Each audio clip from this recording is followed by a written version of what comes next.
Un peu perdue, et ne sachant que penser, elle ne parvient pas à lui répondre et le regarde sincèrement de ses grands yeux verts. Il s'installe à ses côtés, tout en lui demandant la permission.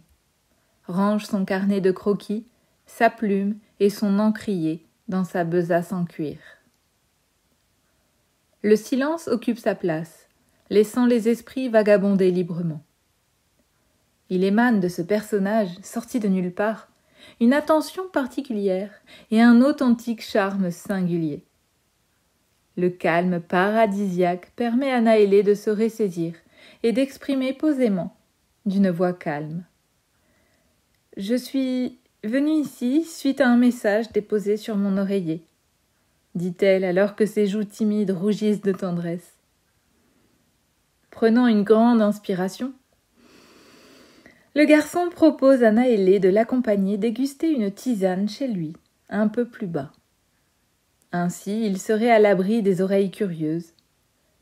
Sur le chemin du retour, il se retourne à plusieurs reprises. La porte s'ouvre sur un intérieur simple.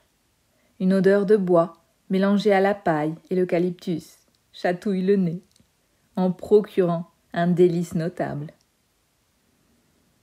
Affairé à morceler consciencieusement les feuilles, unes à une sur le plan de travail en chaîne, le jeune homme explique. « Je travaille dans la nature et prépare des tisanes pour les gens des villages et des villes alentours. Je prélève uniquement l'essentiel pour soigner et prévenir les maux des gens, dit-il simplement, et propose de savourer une tisane à base d'églantier.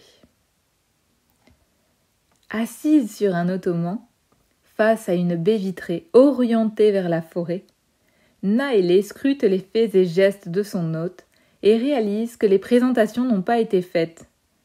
Attentive, d'une voix mesurée, elle lança. « Comment s'appelle l'amoureux des plantes ?»« Oh, mille excuses, prononce-t-il, en apportant sur un plateau la théière et les tasses en grès. Installé en vis-à-vis, il se présente. « Je me prénomme Sodalite, et je suis enchanté de t'accueillir dans mon univers, mademoiselle, déclare-t-il avec un grand sourire curieux. Naélé, ravie de te rencontrer dans ce lieu magnifique, dit-elle joyeuse. Puis-je te poser une question ? Sodalite hoche la tête d'approbation.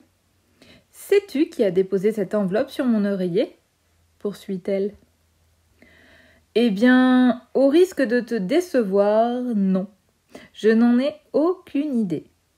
D'ailleurs, je trouve cette histoire assez drôle. Peut-être est-ce un oiseau de bon ou de mauvais augure. Quoi qu'il en soit, je me demande aussi par quel sortilège tu te retrouves ici.